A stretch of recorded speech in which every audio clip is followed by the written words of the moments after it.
The Florida sun beat down on Marcus Webb's pickup truck like a hammer on an anvil, relentless and unforgiving. The air conditioning had died 3 months ago, same week as his water heater, same month the landlord had slipped an eviction warning under his door. Marcus kept the windows down and tried not to think about how the heat made his leg throb worse, how the scar tissue from the shrapnel wound seemed to tighten when the temperature climbed past 90 degrees. Before we dive into the story, make sure to smash subscribe because tomorrow we have an extra special story for you that will blow your mind. He was 42 years old, but felt twice that on bad days. Today was a bad day. The truck rattled over another pothole and Marcus gripped the steering wheel tighter, feeling the familiar ache spread through his shoulders. 19 years in the Navy. 19 years of service, of duty, of waking up before dawn and following orders and believing that dedication meant something. And what did he have to show for it? A medical discharge, a limp he'd carry to his grave, and a disability check that barely covered rent in the worst part of Pelican Bay. The GPS on his phone, cracked screen held together with tape, showed he was getting close. 2 more miles on this forgotten service road, then he'd reach what old Raymond at the scrapyard had called the graveyard. "Boats, man," Raymond had said yesterday, counting out $37 for the copper wire Marcus had stripped from an abandoned air conditioner. "Old marina out past the county line. Place has been dead for 20 years, maybe more. Full of vessels nobody wants, nobody remembers. You got the tools and the guts, there's metal out there. Lots of it." Marcus needed that metal. Needed it the way a drowning man needs air. His bank account had $23 in it. His pantry had 2 cans of soup and a box of stale crackers. His prescription for pain medication had run out 6 days ago, and the VA had put him on a waiting list for a refill appointment. 3 weeks, they'd said. He'd laughed into the phone, a sound without humor. 3 weeks might as well be 3 years when every step sent lightning up your spine. So yes, he had the tools, and desperation had a way of making you brave, or at least making you stop caring about things like trespassing and risk. The road narrowed, overtaken by Florida scrub and palmetto bushes that scraped against the truck's paint. Marcus didn't care about that either. The truck was a 2003 Ford with 190,000 miles and an engine that sounded like it was coughing up its own parts. Paint was the least of its problems. Through the thick vegetation he caught glimpses of water. The dark green of coastal marsh, the glint of sunlight on waves. Then the road opened up, and there it was. A chain-link fence, maybe 8 feet tall, stretched across the entrance to what had once been a commercial marina. The fence was more rust than metal now, sagging in places where the posts had rotted through. A faded sign hung at an angle, its message barely legible through decades of salt spray and neglect. Pelican Bay Industrial Marina, private property, no trespassing. But the gate stood open. Had been open for years by the look of it. Vines had grown through the chain link, binding it to the posts, making it permanent in its openness. Nature reclaiming what man had abandoned. Marcus killed the engine and sat for a moment, listening to the tick of cooling metal and the distant cry of seagulls. His leg was already screaming from the drive, the long stretch of time with his foot on the gas pedal. He'd need to move carefully, take his time. Fast movements made the pain worse. He grabbed his toolbox from the truck bed, the weight of it familiar and grounding. Socket wrenches, wire cutters, a hacksaw, a pry bar, the tools of survival.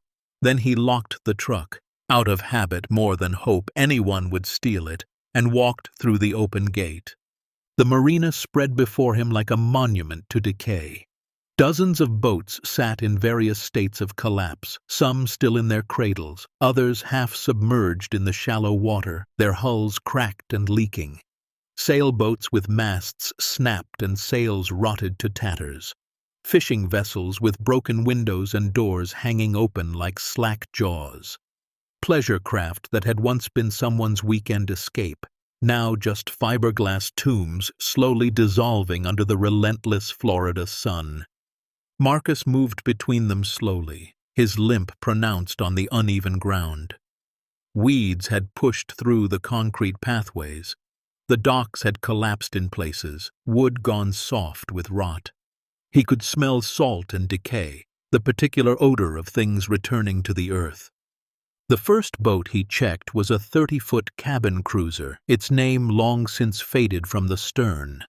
The door was unlocked, swollen with moisture but movable. Inside, everything of value had been stripped years ago. No metal fittings, no copper wire, no brass hardware, just empty spaces where things used to be and the smell of mildew strong enough to make him cough. The second boat was the same. The third, the fourth. Other scrappers had been here before him, had taken anything worth taking. Marcus felt the familiar weight of disappointment settle in his chest, heavy and cold.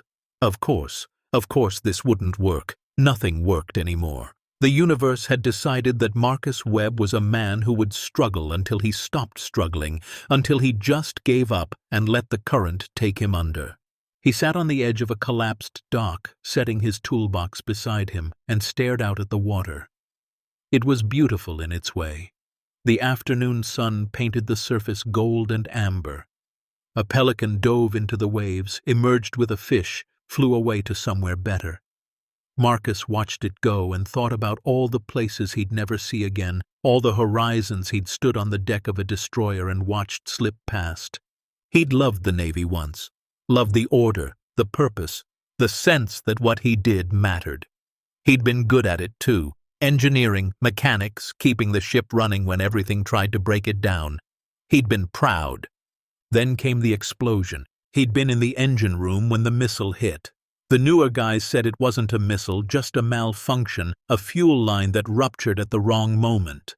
Marcus didn't care what it was called. He cared that it had turned his left leg into hamburger, that 6 men died in the fire, that he'd spent 8 months in hospitals learning to walk again.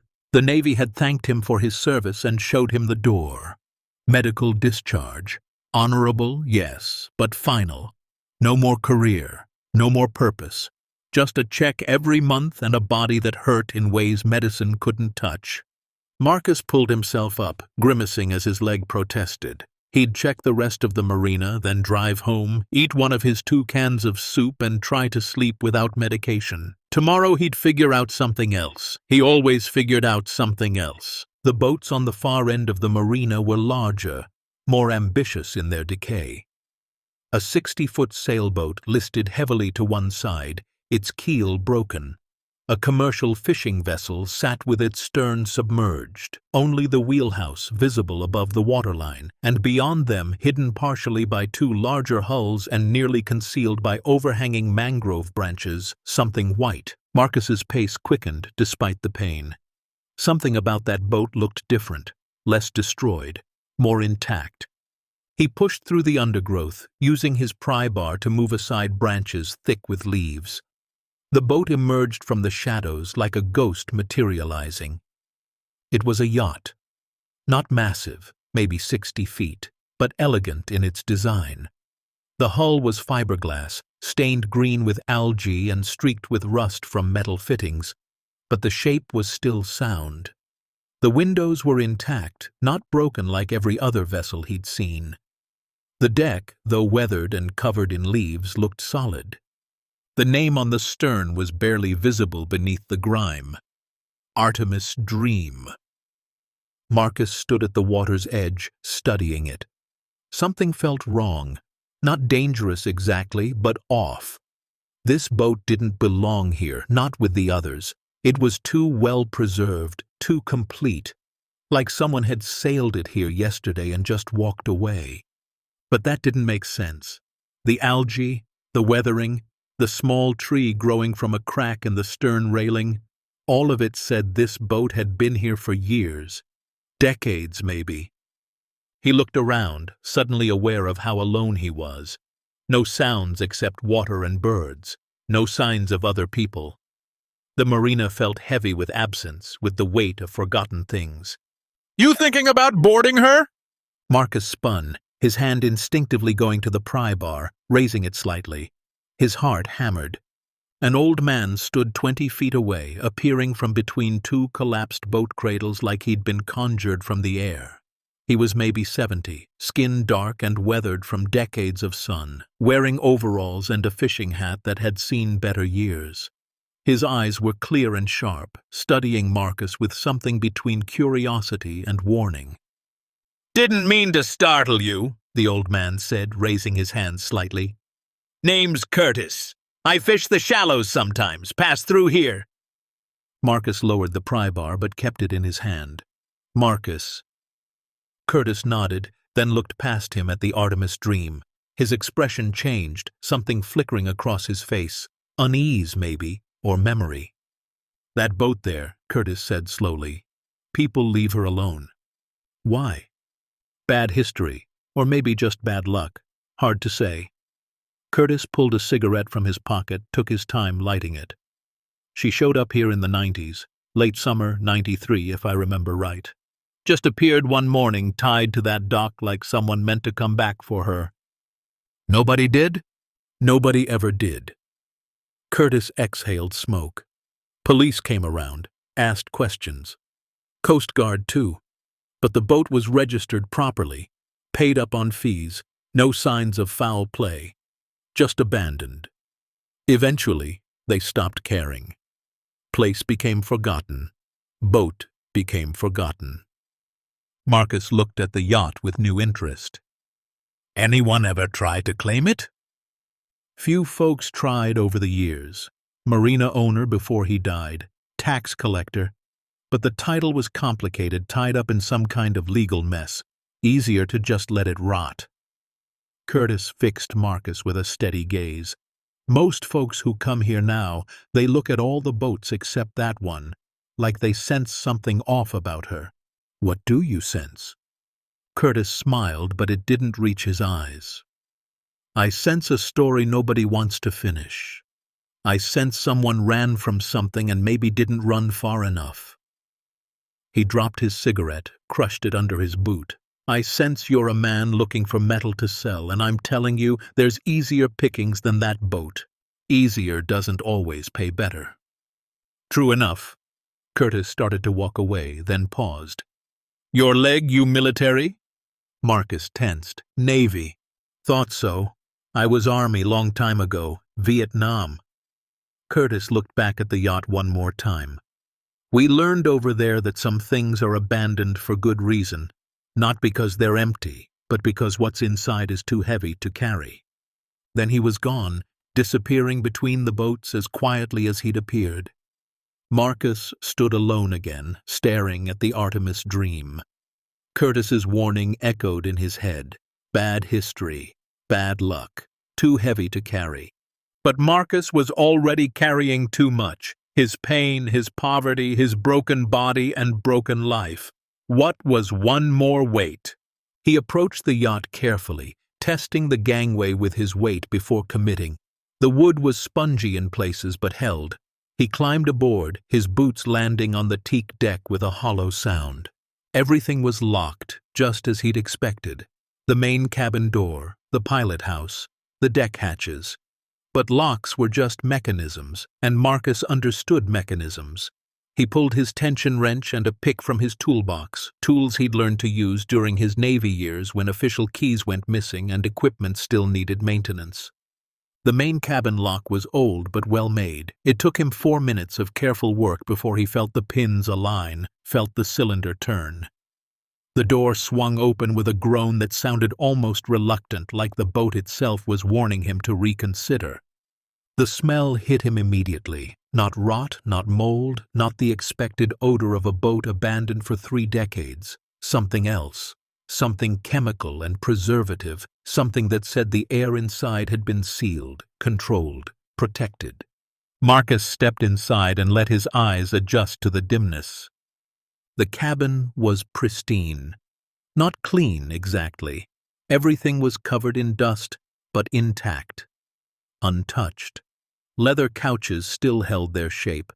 A mahogany table sat bolted to the floor, its surface polished beneath the dust. Brass fixtures gleamed dully in the filtered light from the windows. It was like stepping into a photograph, a moment frozen and forgotten. Papers were scattered across the table, yellow with age but readable. Marcus approached them slowly, his heart beating faster. An invoice for fuel, dated August 14th, 1993. A receipt from something called Castellano Fine Arts Gallery for consultation services, $75,000. $75,000 for consultation in 1993. Marcus's hands trembled slightly as he set the paper down. He moved deeper into the yacht. The galley looked like someone had just stepped away. Dishes in the drying rack, canned goods on the shelves with labels faded but intact. A coffee cup sat beside the sink, a dark ring staining the bottom where coffee had evaporated decades ago.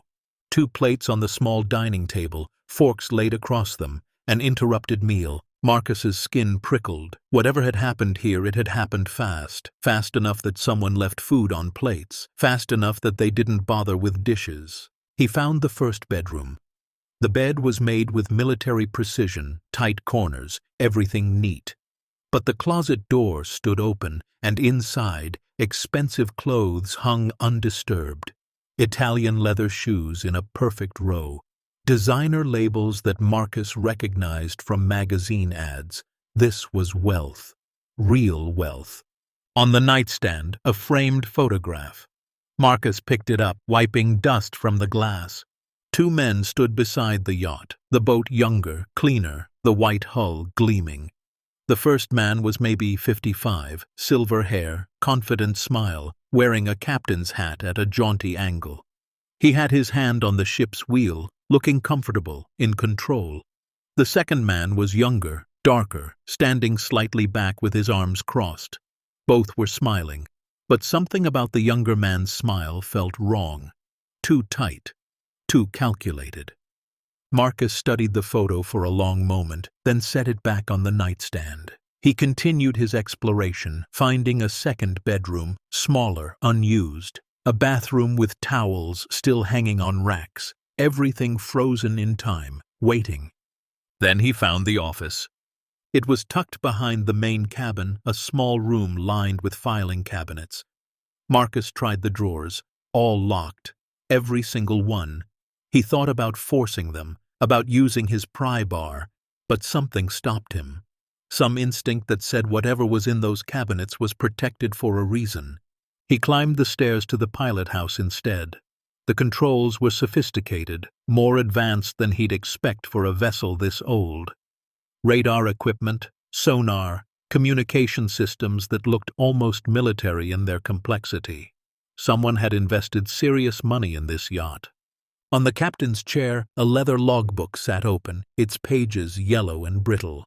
Marcus approached it carefully, afraid the paper might crumble at his touch. He leaned over and read the last entries.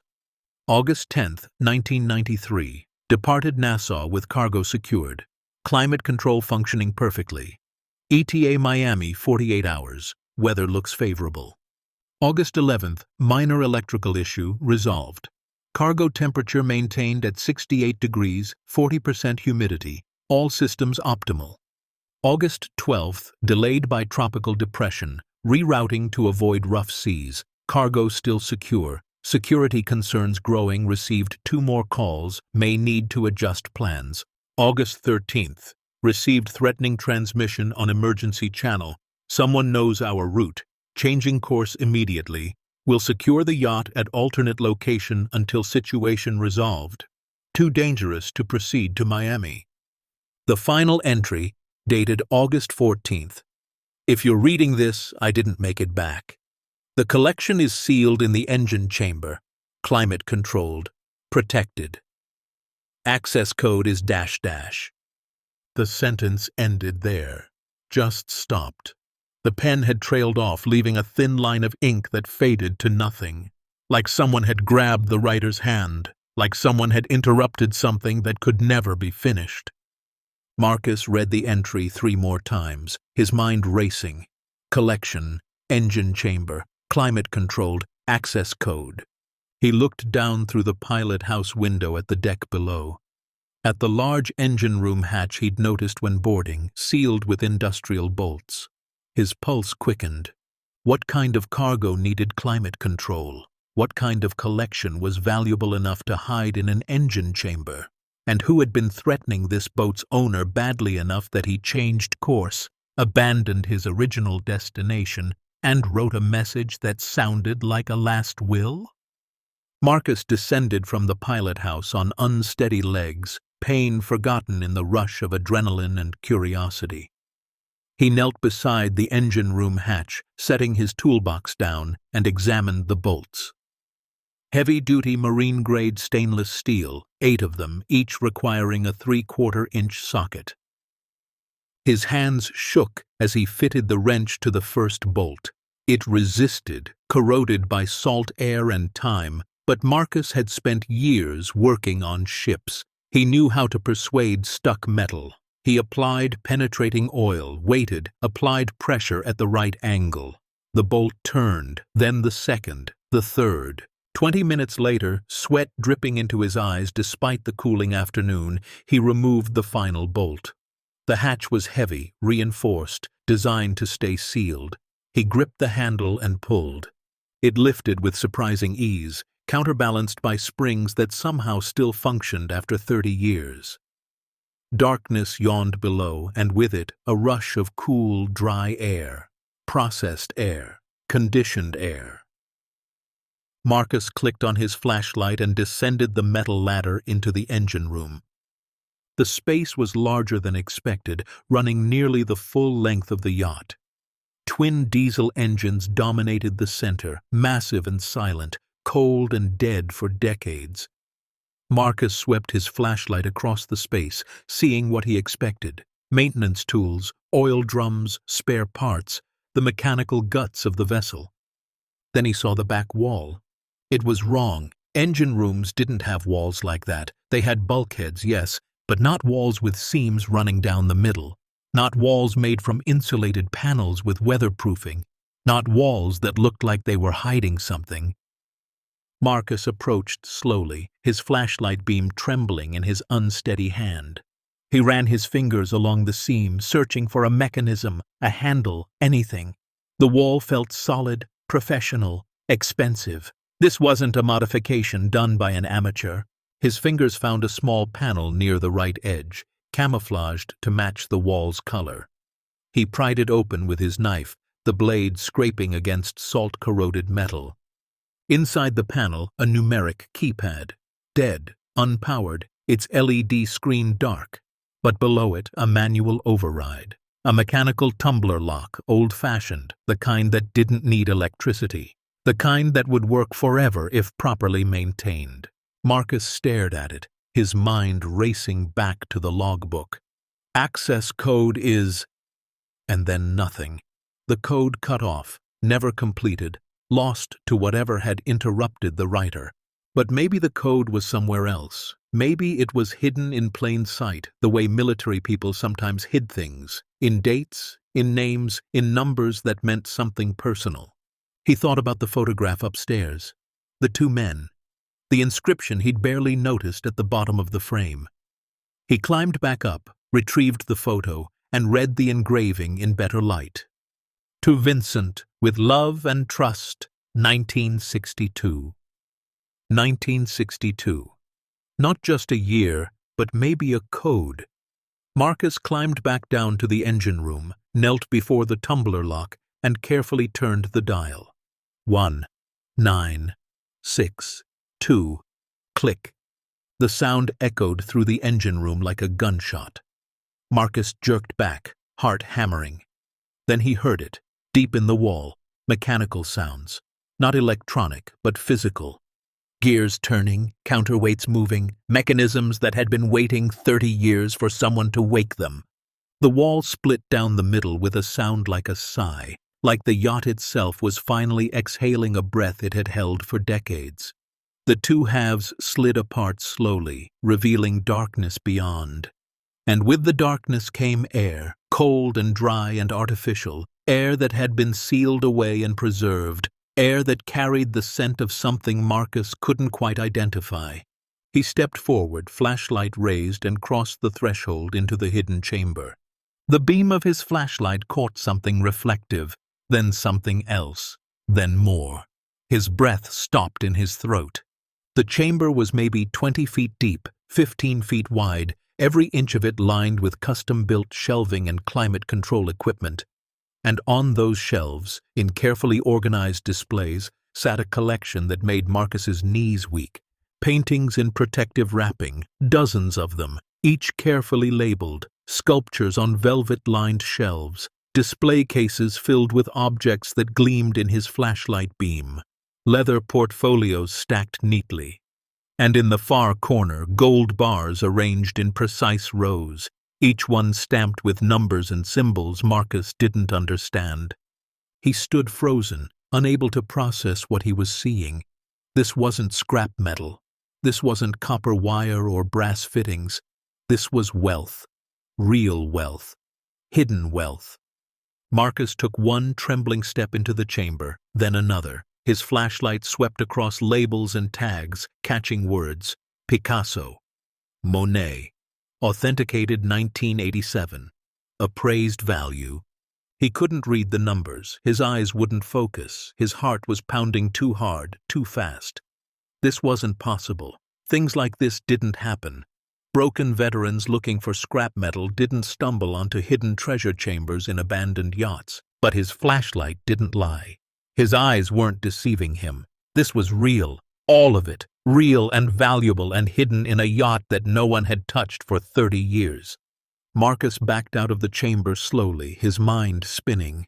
He climbed the ladder to the deck, emerged into the golden light of late afternoon, and stood gulping air like he'd been underwater. The marina looked the same, decaying boats, collapsed docks, seagulls crying in the distance, but everything had changed. Everything. He pulled out his phone with shaking hands and took pictures. The yacht's exterior, the name on the stern, the pilot house, the logbook entries, then back down to the engine room, the hidden door, the chamber beyond. He photographed everything, his flash illuminating treasures that had waited in darkness for longer than some people lived. When he climbed back into his truck an hour later, Marcus Webb was no longer the same man who'd driven to this marina looking for scrap metal to pay his rent. He was someone who'd found something impossible, something dangerous, something that could change his life or end it. The sun was setting as he drove away from the Pelican Bay Industrial Marina, painting the sky in shades of orange and red. Behind him, the Artemis Dream sat silent in the water, keeping its secrets, waiting to see what Marcus would do with the knowledge he now carried.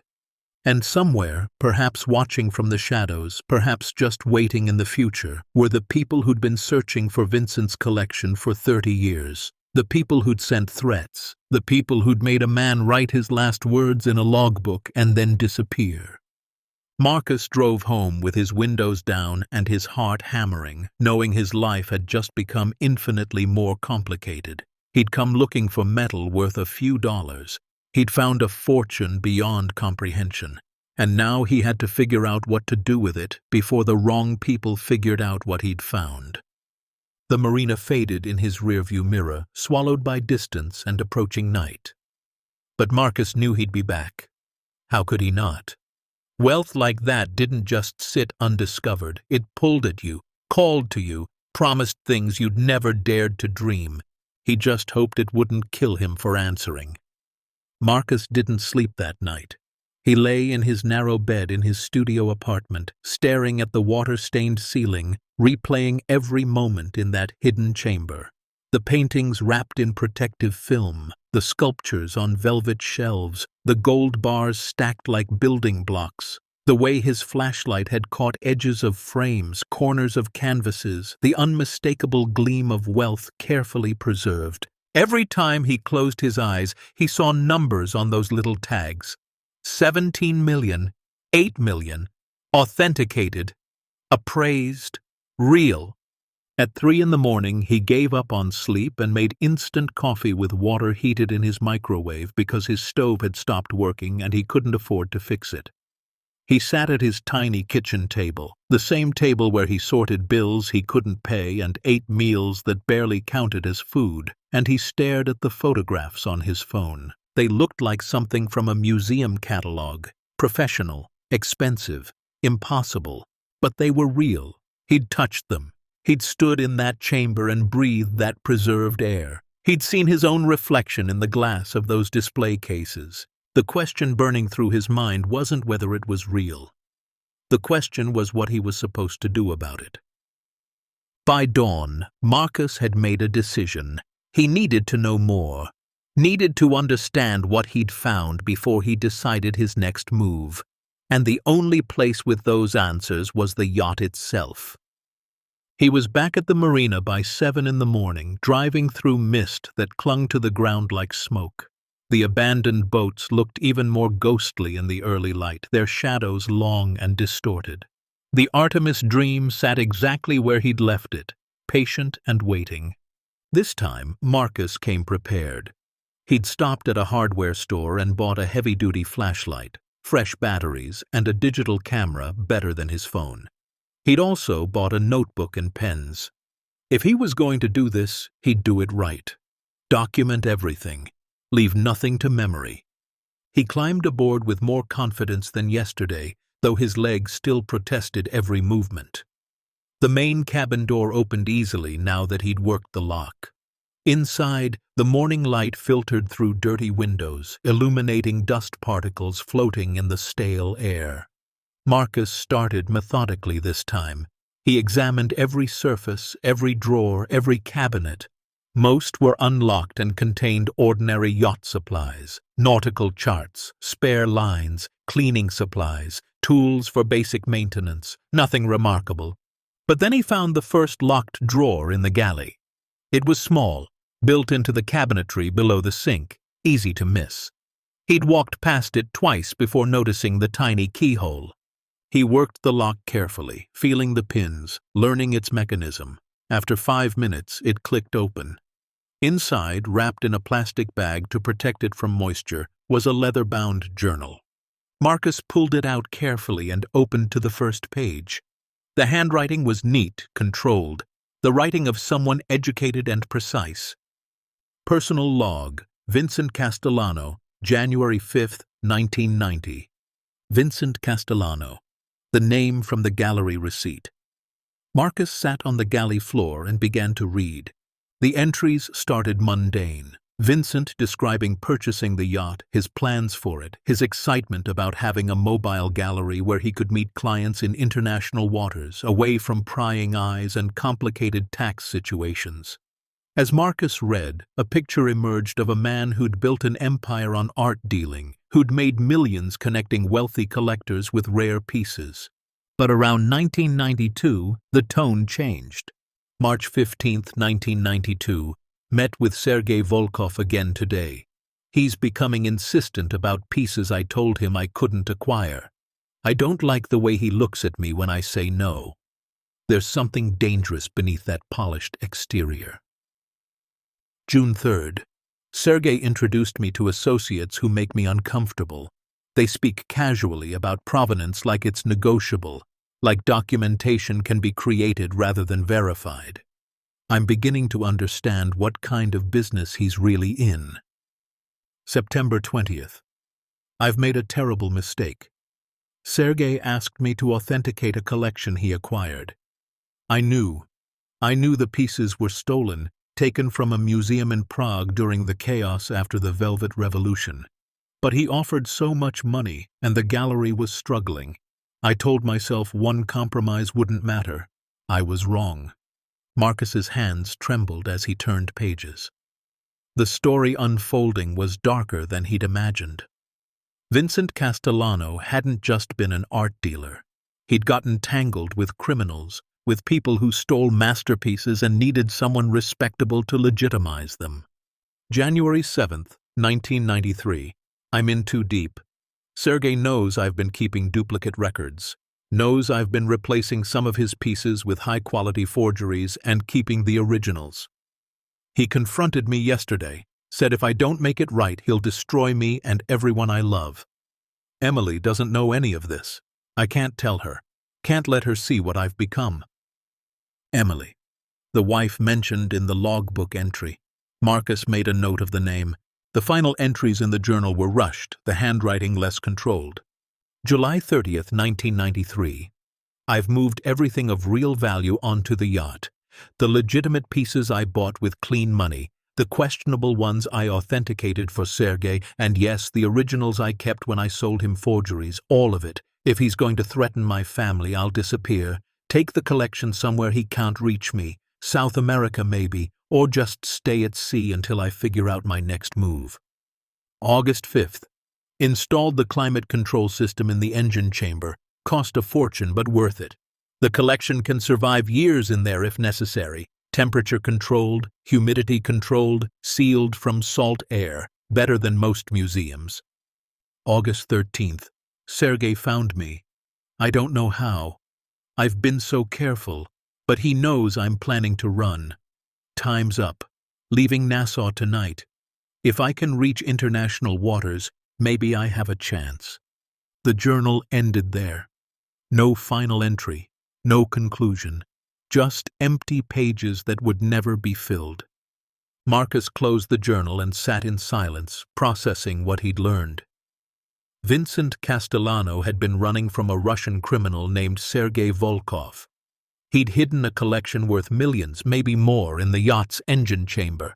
And then he'd vanished, leaving everything behind. But why had the yacht ended up in this forgotten marina? Why hadn't Vincent come back for it?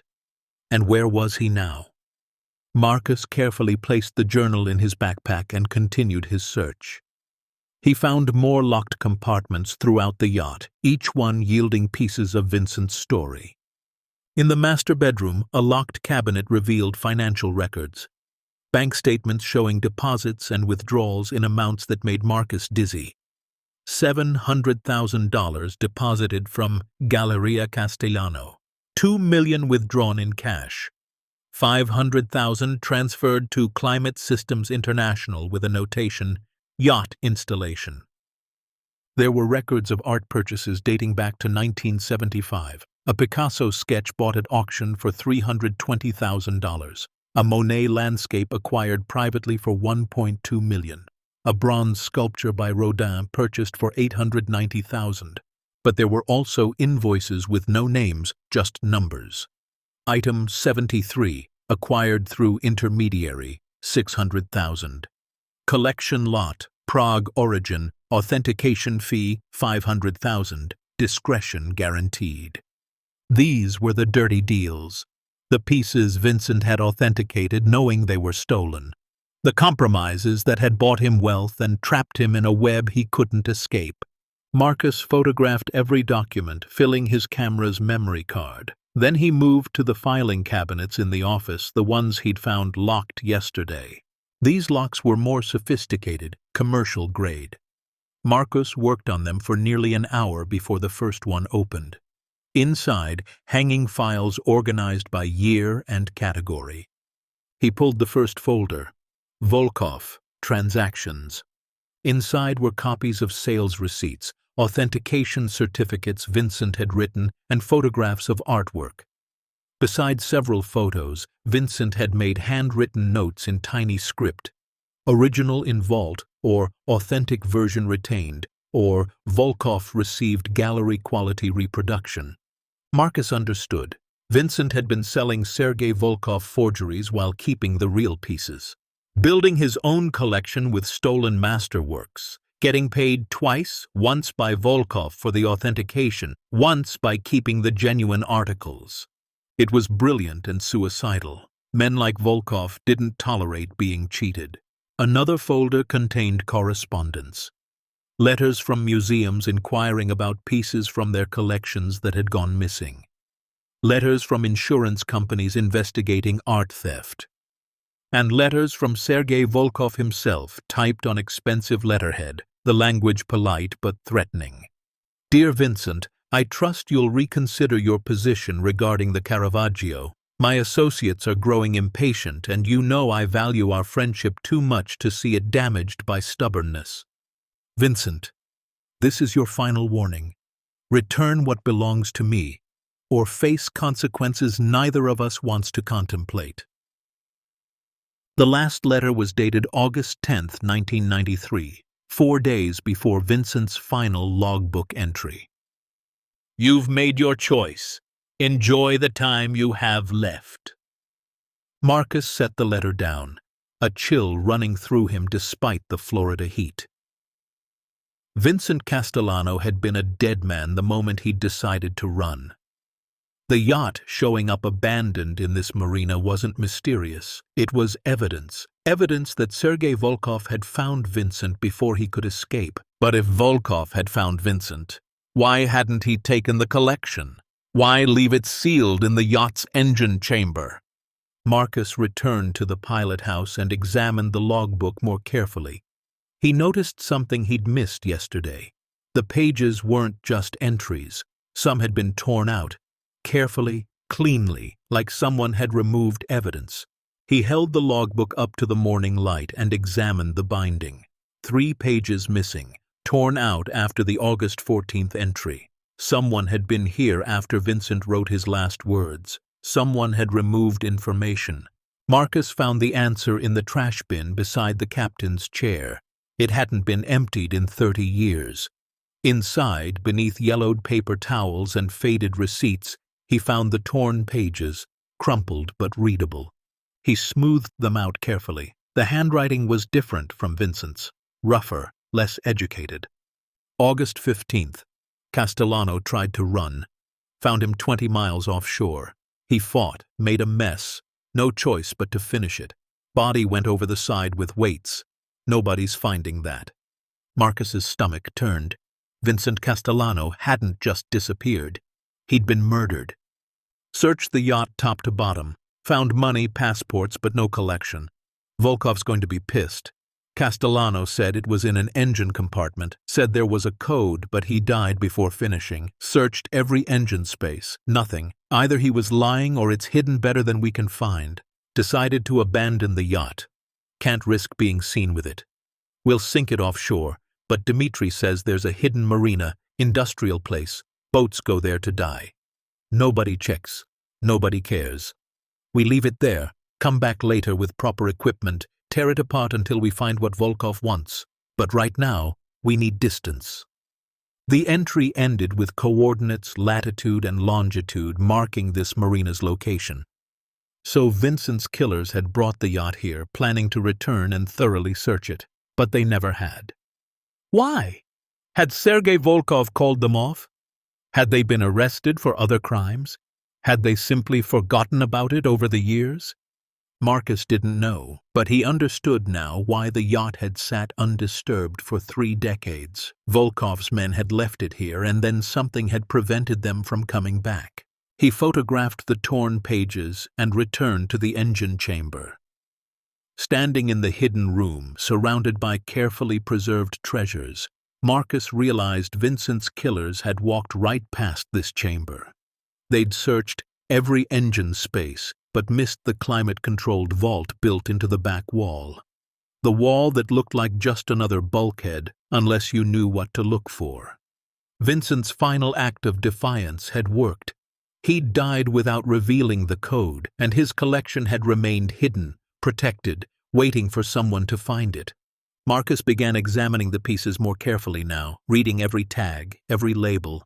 A small canvas, maybe 20 inches by 30, wrapped in protective film.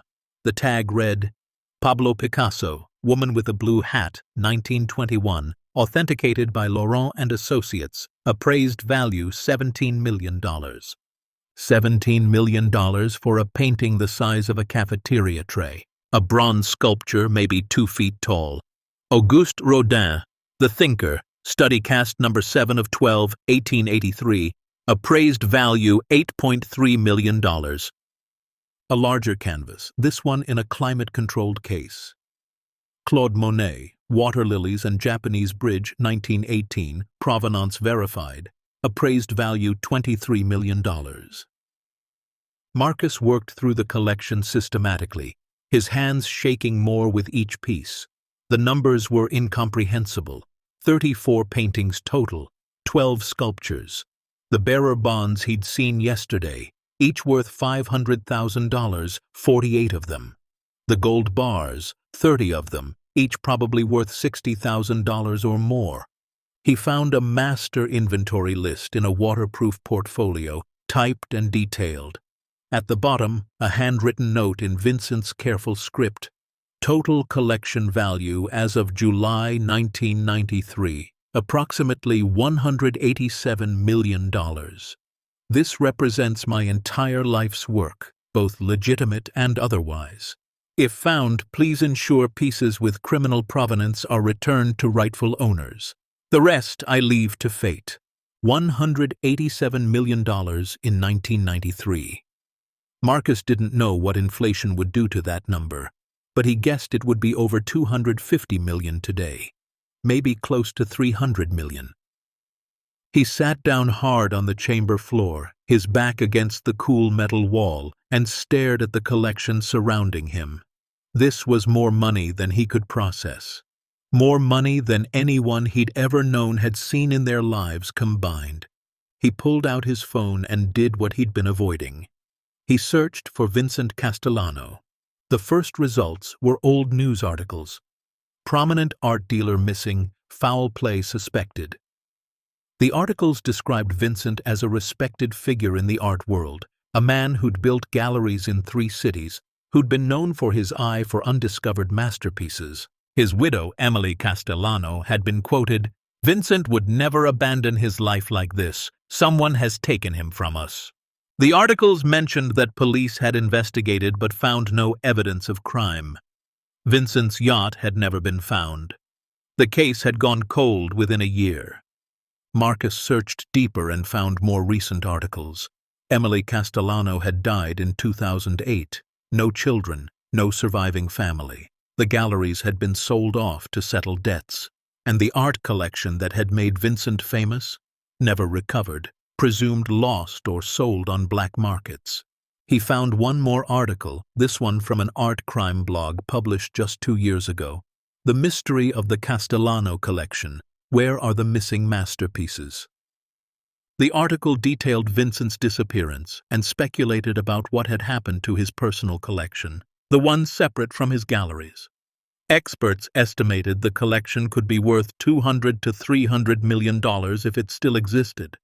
The article mentioned Sergei Volkov by name, noting he'd been investigated but never charged. Volkov had died in Russia in 2019.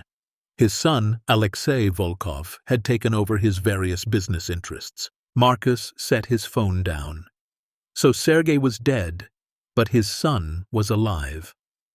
And if Alexei knew about his father's connection to Vincent, if he'd inherited knowledge about this collection, then Marcus had just stumbled into the middle of unfinished business. He thought about the text message he'd received yesterday.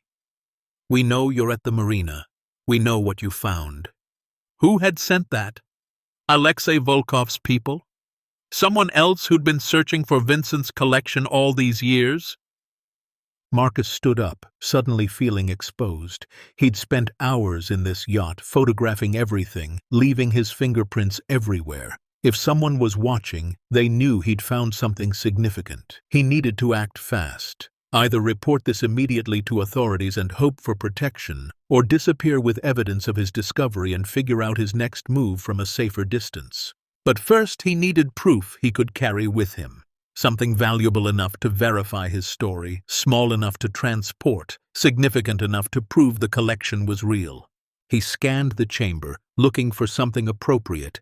His eyes landed on a small display case near the back. Inside, a leather portfolio no bigger than a briefcase. The tag read, "Collection of Original Rembrandt Sketches, Authenticated 1986, 6 pieces, appraised value combined $4.2 million. Marcus opened the case carefully. Inside, protected by acid-free paper, were 6 sketches. Simple drawings, really. Just charcoal on paper, studies of faces and hands. But each one bore the unmistakable style, the confident lines, the mastery of shadow and light. And in the corner of each sketch, barely visible, the signature, Rembrandt van Rijn. Marcus photographed each sketch thoroughly. then carefully closed the portfolio. It fit in his backpack. Portable, valuable, undeniable proof of what he'd found. He was about to leave the chamber when he noticed something else. A small safe, different from the others, built into the floor beneath a removable panel. He'd missed it yesterday in his shock and confusion. This lock was more complex, a combination dial. Marcus stared at it, thinking. Vincent had used the date 1962 for the chamber access. What other numbers might be significant? He tried Vincent's birthday, found in one of the documents. Nothing. He tried Emily's birthday. Nothing. He tried the date the yacht was registered. Nothing. Then he remembered the inscription on the photograph. To Vincent, with love and trust. Love and trust. Vincent and Emily. Marcus searched his photos until he found one showing Emily's full name on a document. Emily Grace Castellano. Grace. He counted the letters. 5. Then he counted the letters in Vincent. 7. Emily. 5. Castellano. 10. He tried the combination. 5, 7, 5, 10. Nothing. He tried it backward. 10, 5, 7, 5. The safe clicked open. Inside, Marcus found 3 things. First, $50,000 in cash wrapped in plastic. Second, a passport in Vincent's name with a photo that didn't quite match his appearance, obviously fake, probably Vincent's planned escape identity. And third, a sealed envelope addressed simply, to whoever finds this. Marcus's hands trembled as he opened it. The letter inside was typed, formal, dated August 13th, 1993. To whoever finds this collection. My name is Vincent Castellano, and if you're reading this, I'm likely dead. I don't expect mercy from the men hunting me. I've made choices that led me here, and I accept responsibility for them. This collection represents 30 years of work. Some pieces I acquired legitimately through galleries and auctions. Others I obtained through less honorable means. I authenticated stolen art. I sold forgeries to criminals. I kept originals that didn't belong to me. I am not a good man. But I am a man who appreciates beauty, who understands that art outlives us all, who believes these pieces deserve better than to be destroyed in whatever violence finds me. If you found this, you face a choice. You could sell these pieces, become wealthy beyond imagination. You could return them to authorities and claim salvage rights. You could simply walk away and let them remain hidden. Whatever you choose, I ask one thing. Please, if possible, return the pieces with criminal provenance to their rightful owners. The master inventory marks which pieces were stolen. They belong in museums, in collections where they can be seen and appreciated, not hidden in darkness. As for compensation, Finder's law is clear. You're entitled to a significant portion of the value.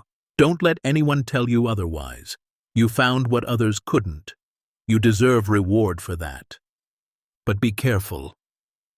The man who wants these pieces, Sergei Volkov, is dangerous beyond measure. If he learns you found them, he will come for you. He doesn't negotiate. He eliminates problems. My only hope is that enough time has passed that he's given up, that he's forgotten, that this collection can finally emerge from shadow into light. I'm sorry to leave this burden in your hands, but perhaps burden is the wrong word. Perhaps it's a gift, a chance, a second life for these beautiful things that deserve better than the darkness I've trapped them in. Good luck. You'll need it. Vincent Castellano. Marcus read the letter 3 times, his throat tight. Vincent had known he was going to die, had known these pieces would stay hidden for years, maybe decades, had written to the future, to whoever would eventually stumble onto his final secret. And that person was Marcus Webb, a broken veteran with $23 in his bank account and a leg that wouldn't stop hurting. He carefully folded the letter and placed it in his backpack with the Rembrandt portfolio and the journal. Then he took one last look around the chamber at the paintings and sculptures and artifacts worth hundreds of millions of dollars, hidden in the belly of an abandoned yacht in a forgotten marina. Vincent's words echoed in his mind.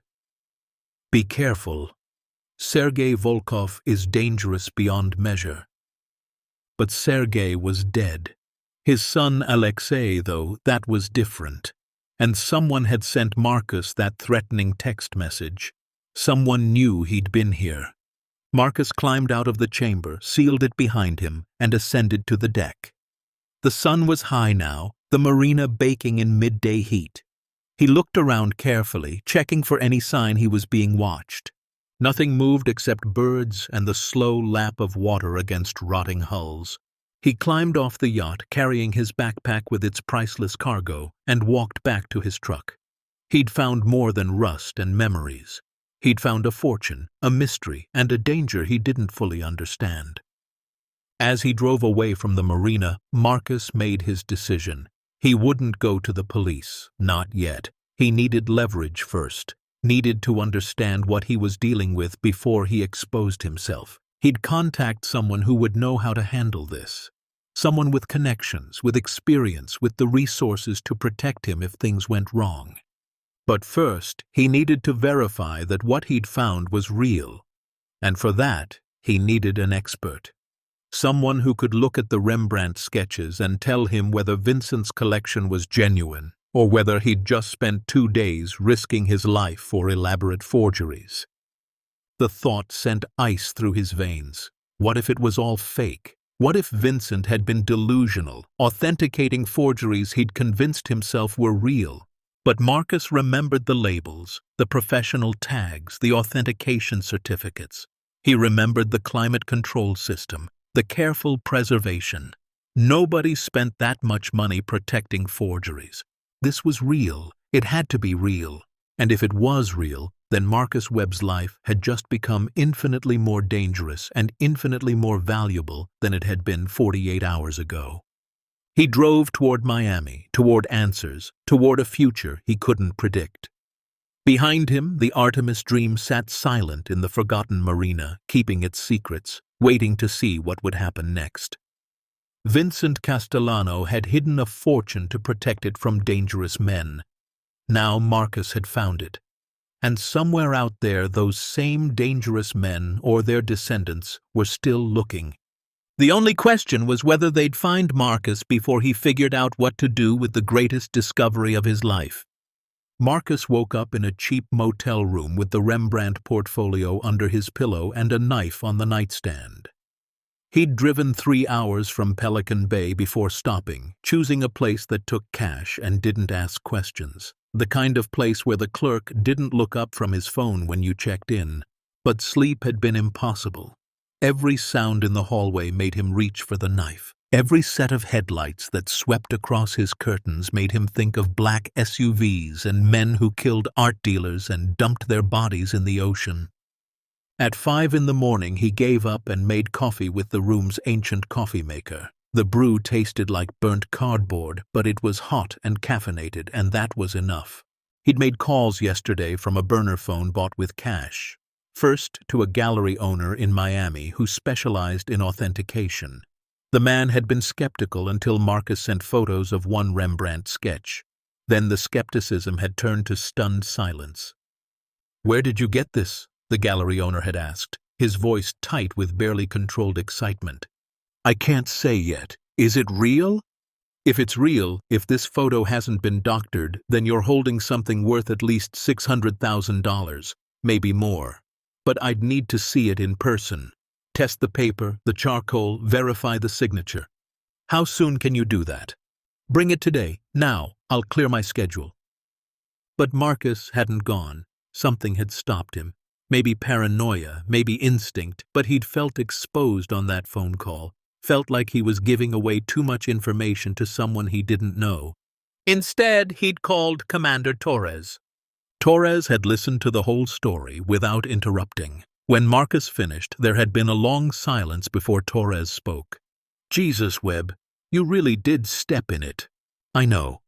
You need federal protection. FBI Art Crime Division. I know someone there, someone good. Let me make a call." "Not yet," Marcus had said. "I need to know the full extent of what I found. Need to do a complete inventory. If I'm going to hand this over to the feds, I want leverage, want proof of exactly what's there so they can't lowball me or make me disappear." You think the FBI would make you disappear? "I think when things are worth $300 million, I don't trust anyone." Torres had sighed. "You're not wrong. Okay, do your inventory. But do it fast, Marcus. Every hour you wait, more people might figure out what you found. And document everything. Photos, video, written records. Make copies, send them to different places. Insurance. Already doing that. Good. Call me when you're ready to bring in the authorities. I'll make sure you get someone clean. Someone who won't screw you."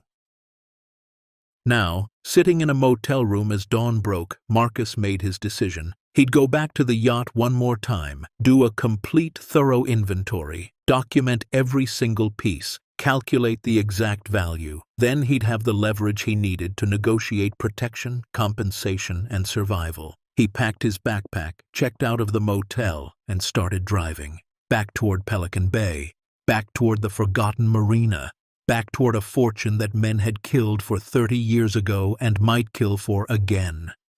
The morning was thick with fog as Marcus navigated the service road to the marina. Visibility was maybe 50 feet.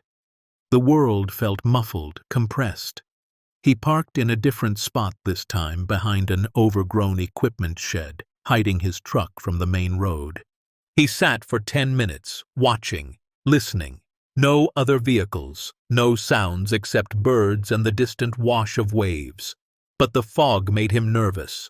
Someone could be 20 feet away, and he wouldn't see them. Marcus grabbed his backpack, now containing a better camera, a video recorder, a laptop, and a portable scanner. He'd also brought a gun, a 9mm he'd kept from his Navy days, never registered, probably illegal to own given his medical discharge status. But legality seemed less important than survival right now. He approached the Artemis Dream carefully, checking the deck before boarding. Everything looked undisturbed. The cabin door was still locked the way he'd left it. The pilot house showed no signs of entry. But as he opened the main cabin door, something felt wrong. The air smelled different. Not stale and preserved like before. Fresher. Like someone had opened a window recently. Marcus froze, his hand moving to the gun in his waistband. He stood perfectly still, listening. Nothing. Just the creak of the yacht settling, the distant cry of gulls. He moved through the cabin slowly, checking each space. The galley looked untouched. The bedrooms were the same. The office with the filing cabinets showed no signs of disturbance. Maybe he was being paranoid. Maybe the changing weather had altered the air somehow. Or maybe... He saw it in the pilot house, a cigarette butt on the floor. Fresh. The paper was still white, not yellowed by time. Someone had been here. Recently. Marcus's heart hammered. He looked around wildly, checking corners, checking shadows. Was someone still aboard? Had they heard him enter?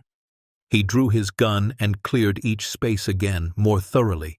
The yacht was empty, but someone had definitely been here, and not long ago. Hours, maybe. Possibly while Marcus had been at the motel. They were watching. Whoever sent that text message, whoever knew he'd found something, they'd come to investigate. Had they found the engine chamber? Had they taken anything? Marcus descended the ladder to the engine room, his hands shaking. The hatch was closed just as he'd left it. The hidden door's panel was still camouflaged. He opened it, entered the code, and watched the walls slide apart. Everything looked intact. The paintings, the sculptures, the gold bars stacked in their corner. He exhaled slowly, his pulse gradually returning to normal. They'd been aboard, but they hadn't found the vault. Not yet. But that cigarette meant time was running out. He needed to complete his inventory now, today, before whoever was watching decided to make a more aggressive move. Marcus set up his equipment and got to work.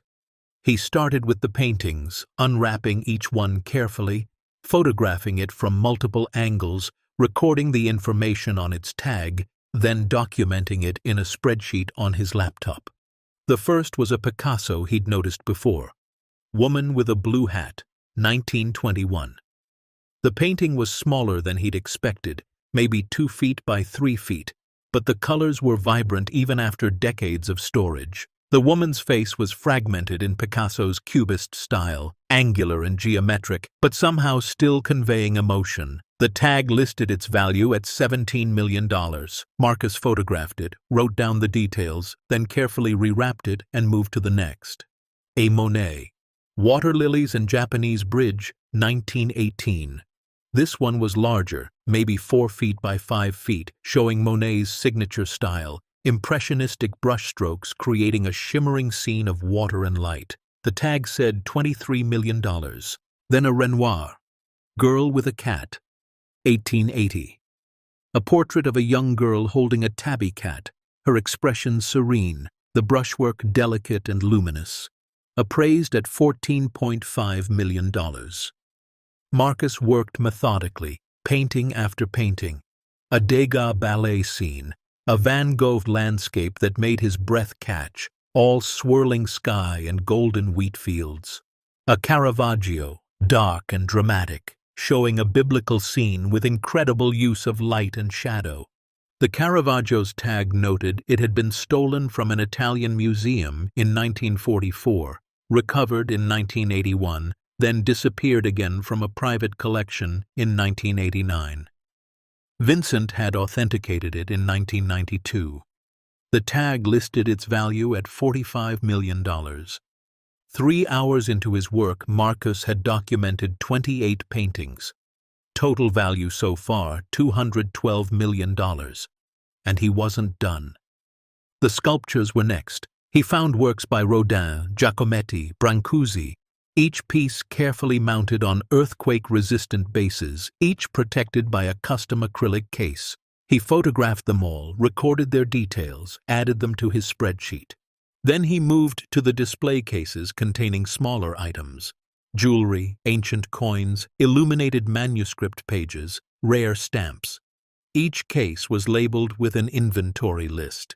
He photographed everything, documenting each item. One case contained gemstones, loose stones in small velvet bags. Marcus opened one carefully. Inside were diamonds, each maybe 2 carats, flawless as far as he could tell.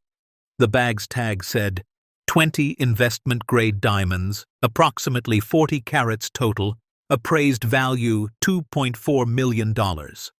There were 12 bags of gemstones total, diamonds, rubies, emeralds, sapphires.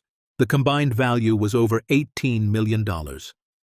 Marcus was updating his spreadsheet when he heard it. A sound from above. Footsteps on the deck. He froze, his blood running cold. Someone was on the yacht. The footsteps moved slowly, deliberately. Someone searching, someone who knew what they were looking for. Marcus silently closed his laptop and drew his gun. The chamber's hidden door was still open behind him. If someone came down to the engine room, they'd see it immediately. He moved to the chamber entrance and positioned himself behind the door panel, gun raised, waiting. The footsteps descended the stairs from the deck to the main cabin. Then silence. Then more movement, closer. Someone was checking the galley. The bedrooms, working their way toward the engine room. Marcus's finger rested on the trigger. His hands were surprisingly steady.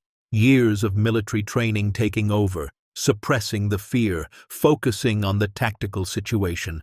One entrance, limited visibility, advantage to whoever was waiting. The footsteps reached the engine room hatch. A pause. Then the sound of someone descending the ladder. Marcus could hear breathing now. One person, moving carefully. He watched the shadow before he saw the person, stretching across the engine room floor. Then a figure appeared, male, medium height, wearing dark clothes and a baseball cap pulled low. He had a flashlight in one hand and something else in the other, a gun. The man swept his flashlight across the engine room, examining the twin diesel engines, the tool racks, the maintenance supplies. He was looking for something specific, looking for what Vincent's killers had failed to find 30 years ago. Marcus held his breath perfectly still. The man was 10 feet away, his back partially turned. If Marcus wanted to take him by surprise, this was the moment. But before Marcus could decide, the man's flashlight beam landed on the hidden door's panel. The panel Marcus had opened. The panel that was now clearly visible, its edge not quite flush with the wall. The man moved toward it immediately. "Well, well," he said quietly, speaking with a slight accent, Russian maybe. "Someone's been busy." He reached for the panel, and Marcus knew he was out of time. He stepped out from behind the door, gun raised. "Don't move." The man spun, his own weapon coming up, but Marcus had the advantage. "Drop it," Marcus said, his voice steady despite the adrenaline flooding his system. "Drop it now, or I will shoot you." For a long moment they stood frozen, two armed men in the dim engine room of an abandoned yacht, 40 feet of metal and secrets between them and daylight. The man smiled slowly. "You must be Marcus Webb." "Drop the gun." "You don't want to shoot me, Marcus. You shoot me. My associates will know within minutes. They'll be here before you can get off this boat. But if we talk, maybe we both walk away." "Drop the gun." The man sighed and carefully set his weapon on the floor, then raised his hands. "Satisfied?" "Kick it toward me!" The man complied, sliding the gun across the metal floor. Marcus stepped forward and grabbed it, tucking it in his waistband while keeping his own weapon trained on the intruder. "Who are you?" Marcus asked. "My name is Dmitri. I work for Alexei Volkov." The name hit Marcus like a physical blow. Volkov, Sergei's son, the man who'd called and left that message about coming to an understanding. "Alexei sent you to kill me?" Dmitri laughed. "Kill you? No. Alexei sent me to make you an offer. A very generous offer." "I'm not interested. You haven't heard it yet." Dmitri gestured toward the open chamber behind Marcus. "That collection belonged to Vincent Castellano, who stole it from my employer's father. Legally, morally, it belongs to the Volkov family. Legally, it belongs to whoever finds abandoned property." "Ah, but was it abandoned, or was it hidden by a thief?" Dmitri's smile widened. "These are questions lawyers can argue for years, Marcus. Years during which you'll have no access to the collection, no compensation, just legal bills and fear, or you accept Alexei's offer, $10 million, cash, transferred to any account you want in any country you want. In exchange, you walk away, tell no one what you found, let us handle the collection. $10 million. More money than Marcus had dreamed of even after seeing the collection. Life-changing money, enough to never worry again. But Dmitri's smile was wrong, too confident, too sure Marcus would accept. "And if I say no?" Marcus asked. Dmitri's smile faded. "Then things become difficult. For you, for anyone you care about. Alexei is a patient man, but he's also a man who gets what he wants. That's a threat. That's reality." Dmitri lowered his hands slightly. "Marcus, be smart. You're a veteran living on disability. You eat ramen and scrap metal. This is your chance. Take the money. Disappear. Live well." Marcus's mind raced. $10 million. But he'd documented the collection. He knew it was worth $290 million, maybe more. $10 million was a fraction. And more importantly, accepting Volkov's offer meant trusting that they'd actually pay him and let him live. He thought about the logbook pages he'd found, about Vincent Castellano's body dumped in the ocean with weights, about men who eliminated problems instead of negotiating with them. "Tell Alexei I need time to think," Marcus said. Dmitri's expression hardened. Time is something you don't have. The offer expires when I leave this boat. Accept now, or deal with the consequences. Then I guess I'm dealing with consequences. For a moment, Dmitri looked genuinely surprised. Then something else crossed his face. Respect, maybe, or pity. You're making a mistake, he said quietly. A fatal one. Maybe, but it's my mistake to make. Marcus gestured with his gun toward the ladder. Now get off this boat. Dmitri stared at him for a long moment, then shrugged. Alexei will be disappointed. He hoped you'd be reasonable. I'm very reasonable. I'm letting you leave.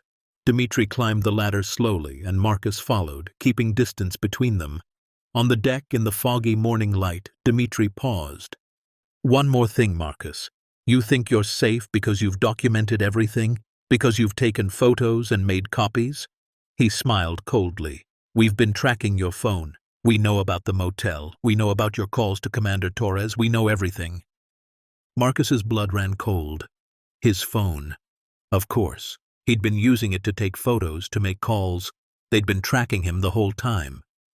So here's what happens next, Dmitri continued. You're going to hand over that collection one way or another, either to us for compensation or to the authorities, who will tie it up in legal proceedings for decades. Either way, you don't benefit. But if you choose us, at least you live well. If you choose the authorities... He let the sentence hang. Get off this boat, Marcus repeated. Dmitri shrugged and walked down the gangway. At the bottom, he turned back. 48 hours, Marcus. That's how long you have to reconsider. After that, we stop being polite. He disappeared into the fog. Marcus stood on the deck, his gun still drawn, his heart hammering. He was shaking now, the adrenaline wearing off, the reality of what had just happened sinking in. They knew. They'd been tracking him. They knew about Torres, about the motel, about everything. And they'd given him 48 hours before things escalated. He needed to move fast. Needed to finish his inventory, contact the authorities, and get federal protection before Volkov's people decided $10 million was too generous an offer. Marcus went back below and worked frantically. He photographed the remaining items, catalogued everything, updated his spreadsheet. The bearer bonds were next, each one worth $500,000, 48 of them total, $24 million in negotiable instruments. Then the gold bars. He counted them carefully. 30 bars, each stamped with Swiss bank markings and serial numbers. Each bar weighed approximately 400 ounces. At current gold prices, each bar was worth roughly $750,000. 30 bars, $22.5 million. Marcus's hands trembled as he typed the numbers into his spreadsheet. The total was staggering. Paintings, $212 million. Sculptures, $31 million. Gemstones and jewelry, $18 million. Bearer bonds, $24 million. Gold, $22.5 million. Miscellaneous items, $4.5 million. Total collection value, $292 million. $292 million hidden in the belly of an abandoned yacht for 30 years. Marcus saved the spreadsheet to 3 different cloud storage accounts using a laptop with no connection to his identity. He uploaded all his photos and videos. He created a master document explaining everything he'd found, where he'd found it, and who was threatening him. He scheduled emails to be sent to multiple news organizations if he didn't cancel them within 72 hours. Insurance in case something happened to him. Then he carefully selected one more item to take with him. Something small, portable, and undeniably valuable. He chose a sapphire necklace, 60 carats of deep blue stones in a platinum setting. The tag said it had belonged to a Russian duchess before the revolution. Appraised value, $3.2 million. It fit in his pocket. Marcus sealed the chamber one final time and climbed back to the deck.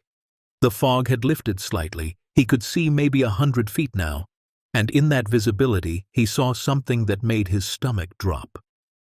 A black SUV parked near the marina entrance. Someone sitting in the driver's seat, watching. They weren't just tracking his phone. They were watching the marina, watching him.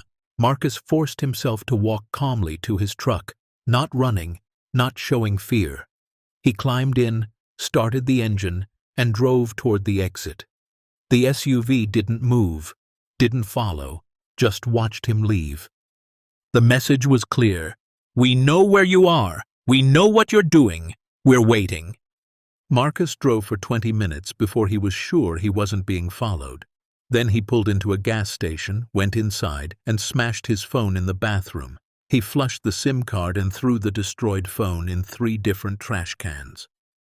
Then he bought a new burner phone with cash and made one call. Torres, it's Marcus. I need that FBI contact, now. I've got 48 hours before things get bad, and I need federal protection before then. What happened? They found me, Volkov's people. They made an offer. I refused. Now they're watching, waiting. I've documented everything, $292 million total, and I'm ready to hand it over.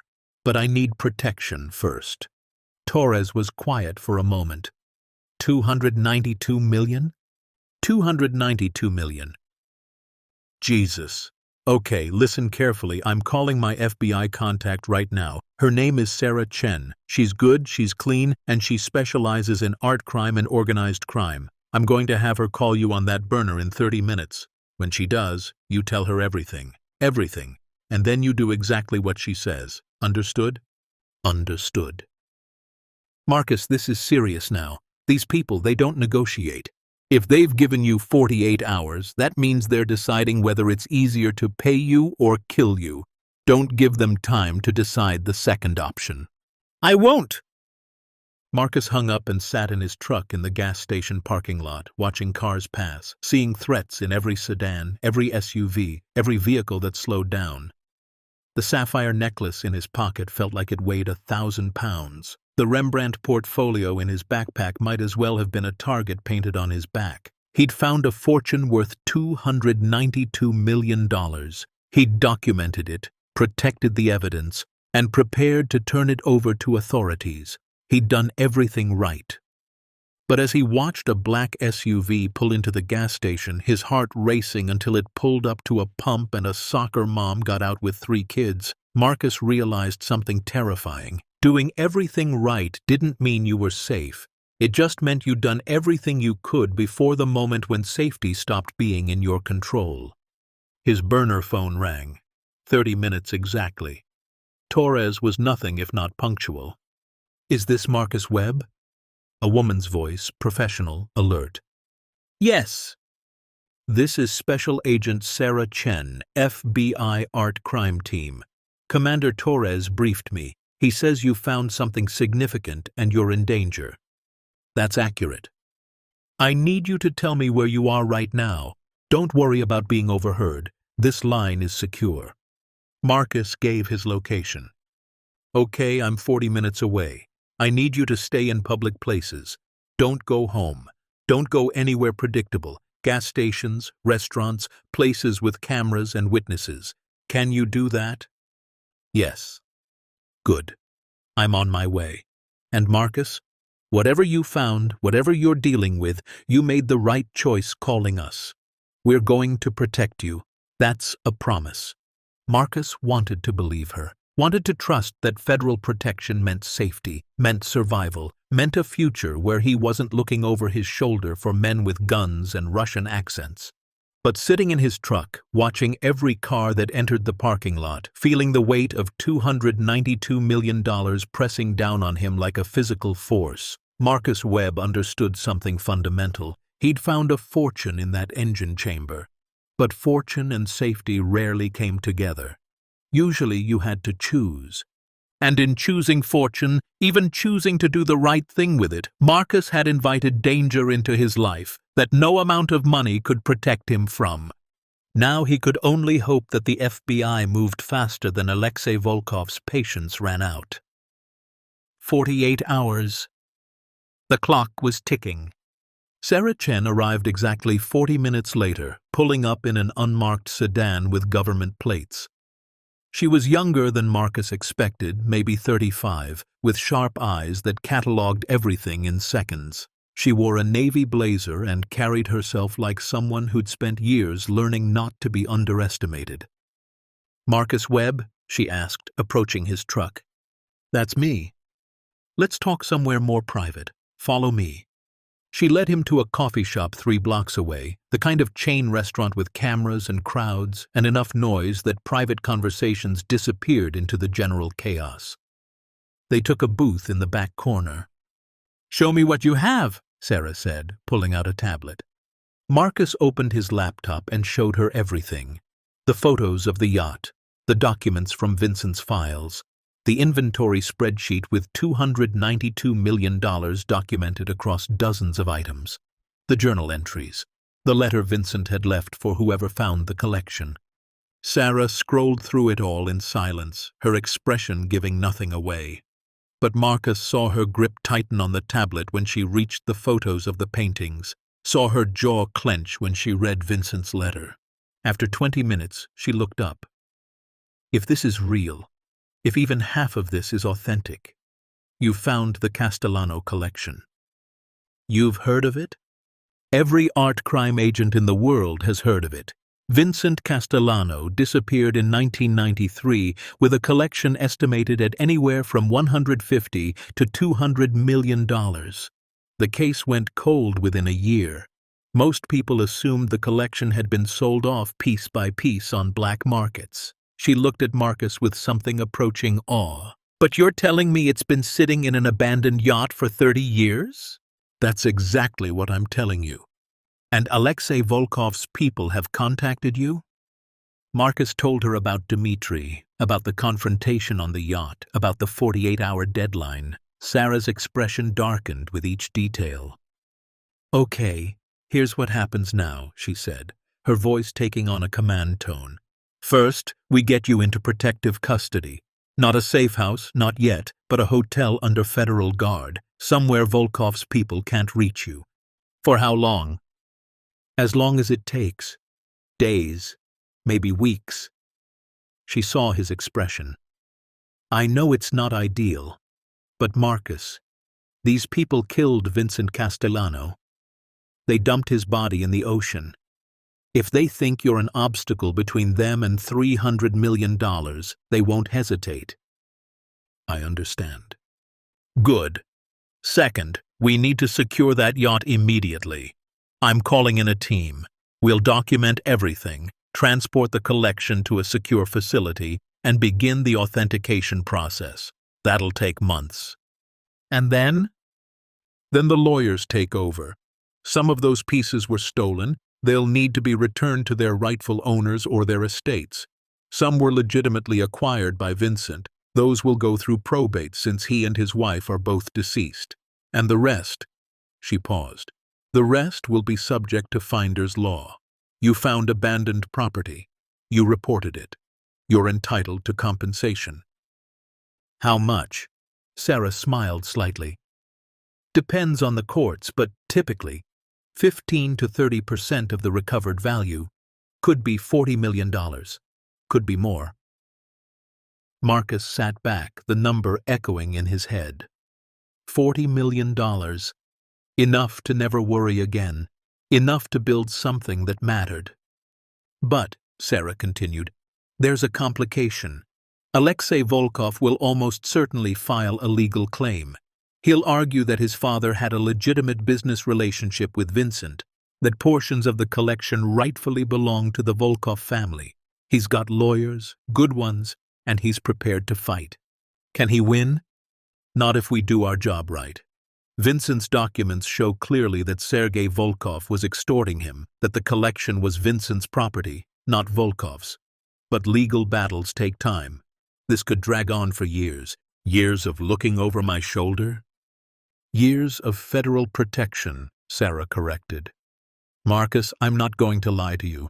This is going to be complicated, but you've done everything right so far. You documented the find, you contacted authorities, you didn't try to profit illegally. That's going to matter when the courts decide compensation." She leaned forward. "Right now, I need you to trust me. Can you do that?" Marcus thought about his options. He could walk away, disappear with the sapphire necklace in his pocket and the Rembrandt sketches in his backpack. Try to sell them quietly, live on the run. But he'd spent 19 years in the Navy learning that some things were worth more than survival. Honor, duty, doing the right thing even when it was hard. "Yeah," he said, "I can do that." 3 hours later, Marcus was in a hotel room in downtown Miami. 2 federal agents stationed outside his door. Sarah had confiscated his truck, said it was too easy to track. She'd given him a prepaid credit card with $5,000 on it for expenses and told him not to contact anyone from his old life. Volkov's people might be watching your friends, your family, anyone you've contacted recently, she'd explained. The less contact you have with the outside world, the safer everyone is. So Marcus sat alone in a hotel room that cost more per night than his apartment cost per month, watching cable news and trying not to think about the fact that his entire life had been reduced to a backpack and a federal protection detail. The next morning, Sarah returned with updates. "We secured the yacht. The collection is being transported to a facility in Virginia where our authentication team can work on it. And Marcus, preliminary assessment confirms what you documented. It's real, all of it." "How long until we know for sure?" "Full authentication? 6 months, maybe more. But we've got enough to move forward with legal proceedings." She handed him a document. "This is your formal statement. Read it, sign it if it's accurate. This becomes the official record of how you found the collection." Marcus read through it carefully. It was all there, his discovery, Vincent's documents, the confrontation with Dmitri. He signed it. "What about Volkov?" he asked. Sarah's expression tightened. "He filed his claim yesterday, faster than I expected. He's arguing that his father loaned Vincent Castellano money to purchase portions of the collection, that legally he's a co-owner."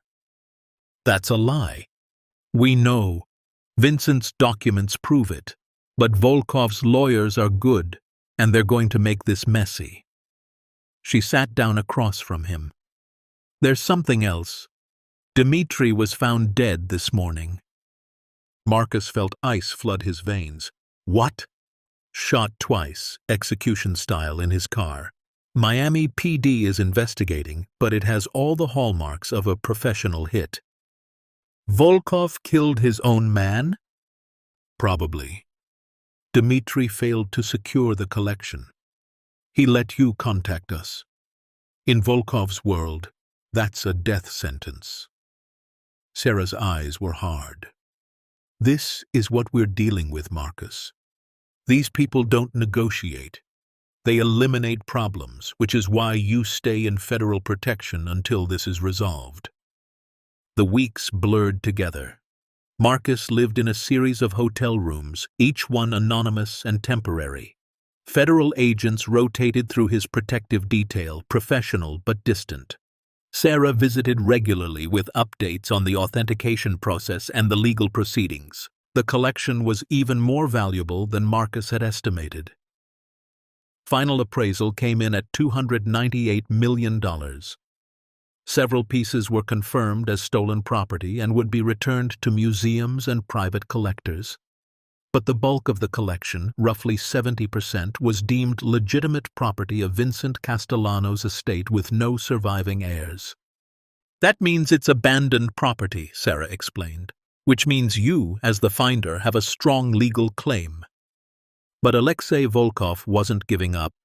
His lawyers filed motion after motion, dragging out the proceedings, demanding investigations into Marcus's background, questioning his motives for reporting the find. "They're trying to exhaust you," Sarah said. "Make you give up, accept a settlement. Don't let them." Marcus didn't. He sat through depositions, answered questions from lawyers who looked at him like he was a criminal rather than the person who'd done the right thing. He watched Volkov's legal team try to paint Vincent as a business partner of Sergei's, try to claim that the collection was purchased with Volkov money. But Vincent's documents were thorough. His journal entries, his letters, his financial records, all of it showed that Sergei Volkov had been extorting him, threatening him, trying to steal from him. The judge reviewing the case grew increasingly skeptical of Volkov's claims. 6 months after Marcus found the collection, the judge issued a preliminary ruling. Volkov's claim was denied. The collection would be processed according to standard salvage and abandoned property laws. Marcus was in his hotel room when Sarah called with the news. "You won," she said simply. "Volkov can appeal, but he won't win. The evidence against him is overwhelming." "So what happens now?" "Now we calculate your compensation. The pieces being returned to museums, you won't get anything for those. But the pieces determined to be abandoned property, you're entitled to 30% of their appraised value." Marcus did the math in his head. 70% of $298 million was $208.6 million. 30% of that was $62.5 million. "$62 million?" he asked, his voice barely above a whisper. "Give or take after taxes and legal fees. Probably closer to $43 million in your pocket. The official payment will take a few more months to process, but Marcus, you're about to become a very wealthy man." Marcus sat on the edge of the hotel bed, phone pressed to his ear, unable to speak. $43 million. More money than he'd ever imagined. More money than he knew what to do with. "Marcus, you still there?" Yeah, I'm here. He laughed, a sound somewhere between joy and disbelief. "I was scrapping metal to pay rent 6 months ago." "I know. But you did the right thing. You found something valuable and you reported it instead of trying to profit illegally. That matters." Sarah paused. "What are you going to do with it?" Marcus thought about that question for a long time after they hung up. What was he going to do with $43 million? He could disappear, buy a house somewhere quiet, live in comfort for the rest of his life. He'd earned that. After 19 years of service, after getting blown up and medically discharged, after scraping by on disability and ramen, he'd earned the right to be selfish. But that night, lying in another anonymous hotel room, Marcus thought about something his grandfather had told him when he'd enlisted. "The measure of a man isn't what he takes from the world, Marcus. It's what he builds with what he's been given." He'd been given a second chance, a fortune that could change not just his life but the lives of others like him. Other veterans who'd been broken and forgotten. Other men and women who'd served their country and been left behind. The next morning, Marcus called Sarah. "I need a lawyer, not for the collection, for something else. I want to start a foundation." 3 months later, the check cleared. $43,200,000 deposited into an account Marcus had never imagined having. He stared at the balance on his phone, the numbers so large they seemed fictional. Then he transferred $40 million into a non-profit foundation account. The Marcus Webb Veterans Recovery Center. Money for land, for buildings, for staff, for programs. Money to help veterans who were struggling the way he'd struggled, who'd been discarded the way he'd been discarded. The remaining $3 million he kept for himself. It was more money than he'd ever need. Enough for a modest house, a reliable truck, and the peace of mind that he'd never have to choose between medication and food again. But the real work was just beginning. Marcus bought 20 acres in Clearwater, Florida. Land with trees and space and the kind of quiet that helped broken minds heal. He hired architects who specialized in accessible design, making sure every building could accommodate veterans with physical injuries. He hired doctors and therapists who understood PTSD, who'd worked with combat veterans, who knew that wounds weren't always visible. The construction took 8 months. Marcus was there almost every day, walking the site with his limp, talking to contractors, making decisions. He wasn't just building structures, he was building a promise that no veteran would be abandoned the way he'd been abandoned. Commander Torres came to visit during construction.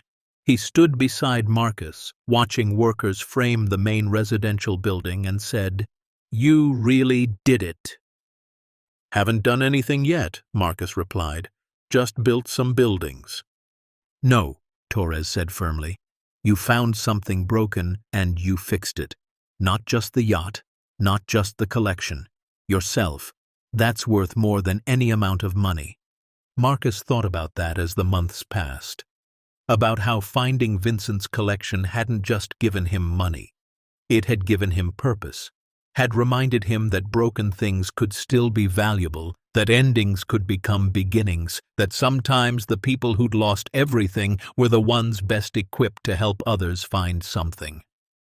The Marcus Webb Veterans Recovery Center opened on a warm October morning, 18 months after Marcus had climbed aboard the Artemis Dream looking for scrap metal. The parking lot was full. Media, politicians, veterans who'd heard about the center and come to see if it was real. Marcus stood at a podium, uncomfortable in a suit, wishing he could be anywhere else. But he'd learned that some discomfort was worth enduring. I'm not good at speeches, he began, his voice carrying over the crowd. I'm a sailor. I fix things, engines mostly. But for a long time, I thought I was broken beyond fixing. Thought the Navy had used me up and thrown me away, thought my best years were behind me. He looked out at the faces watching him. Some were veterans, he could tell by the way they stood, by the recognition in their eyes. Some were young, barely out of their teens. Some were old, carrying decades of weight. I was wrong, Marcus continued. I wasn't broken beyond repair. I just needed help, needed someone to believe I was worth saving. This center exists because I got lucky, because I found something valuable and had people who helped me do the right thing with it. But luck shouldn't be what saves us. We served our country. We earned better than luck. His voice grew stronger. So this place is my way of saying that you're not broken. You're not forgotten. You matter. And if you need help, if you need a place to heal, if you need people who understand what you've been through, this door is open. Always.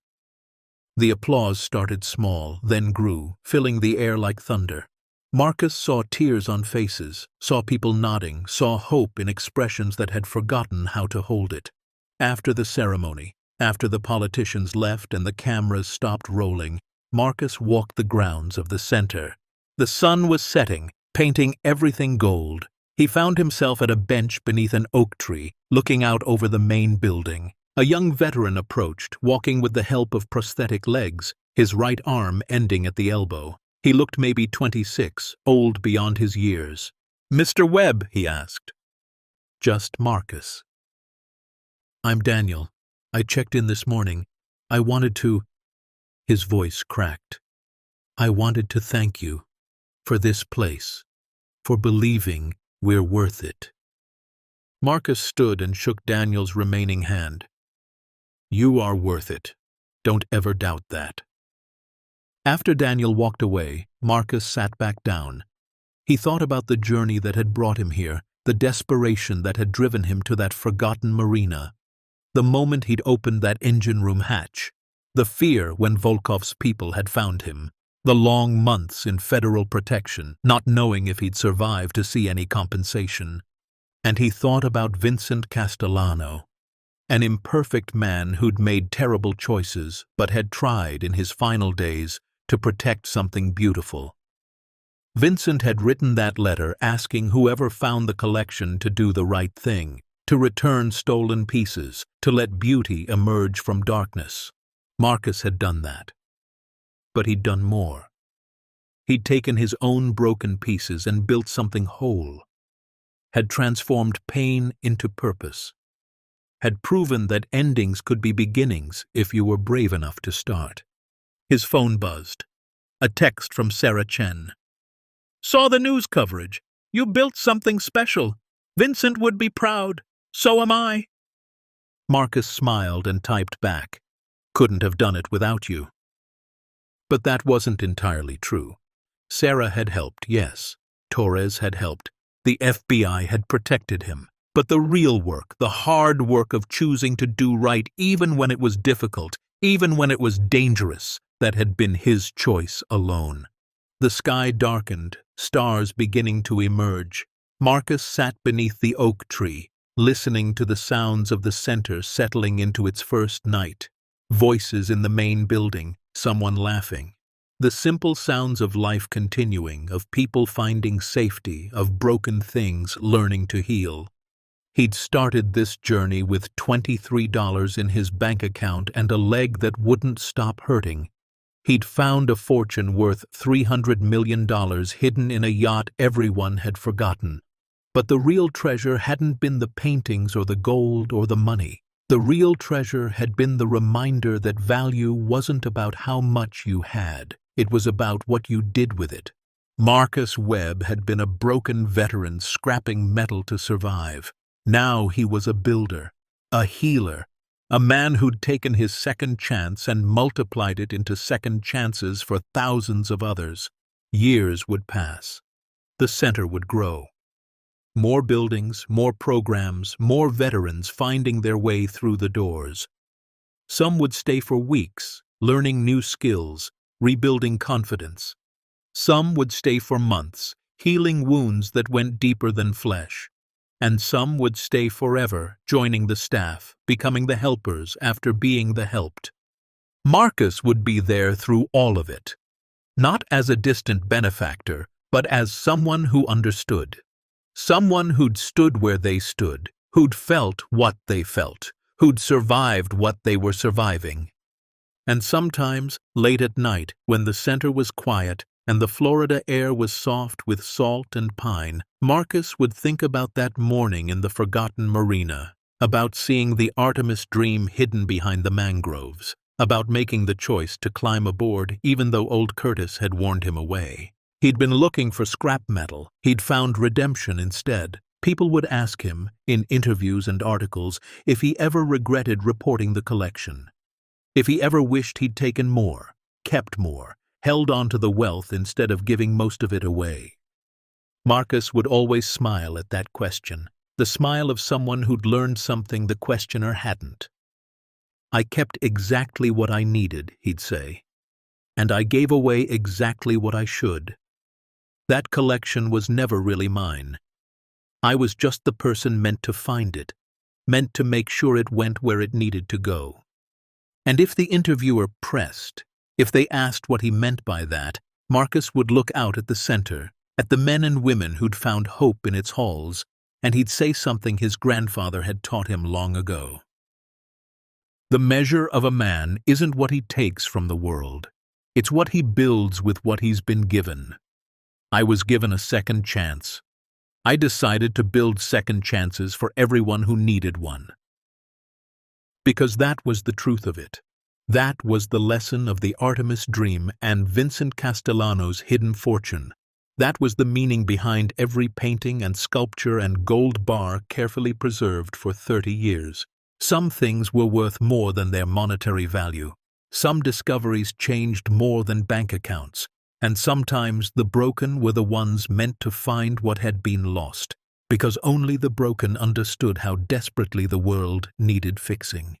Marcus Webb had been shattered by war and neglect. He'd been reduced to scrapping metal in forgotten places. He'd been $23 and a prayer away from giving up entirely. But on that foggy morning when he'd climbed aboard an abandoned yacht looking for brass fittings and copper wire, he'd found something infinitely more valuable than gold. He'd found proof that even the most broken things, even the most forgotten people, still had worth, still had purpose, still had the power to change the world if someone was brave enough to look past the rust and decay to see the treasure underneath. The Marcus Webb Veterans Recovery Center would help tens of thousands of veterans over the years. It would save lives, literally and figuratively. It would become a model for other centers across the country.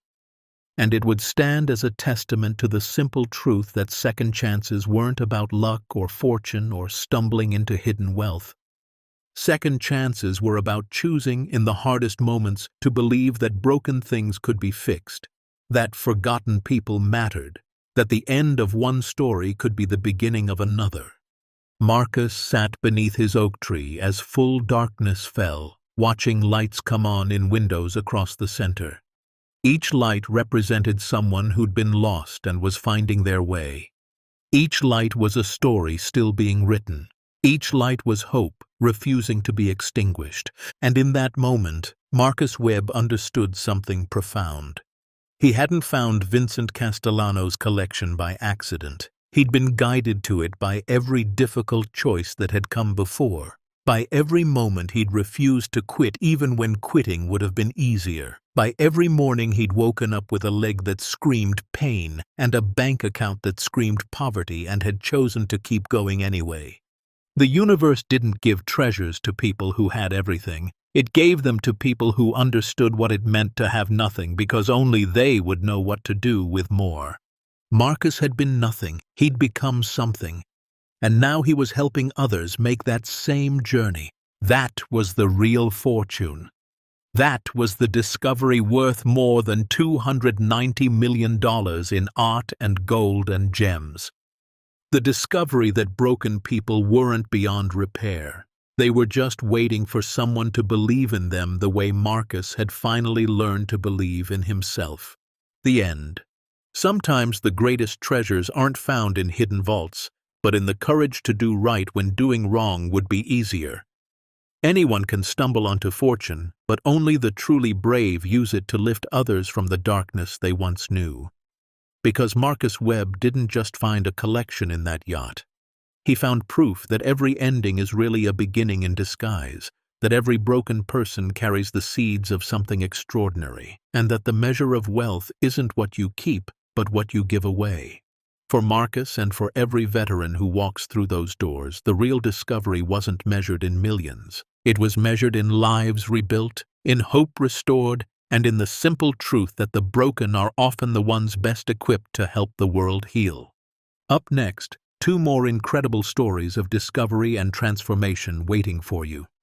Click now to keep exploring with us, and don't forget to hit subscribe if you believe that broken people can build extraordinary things.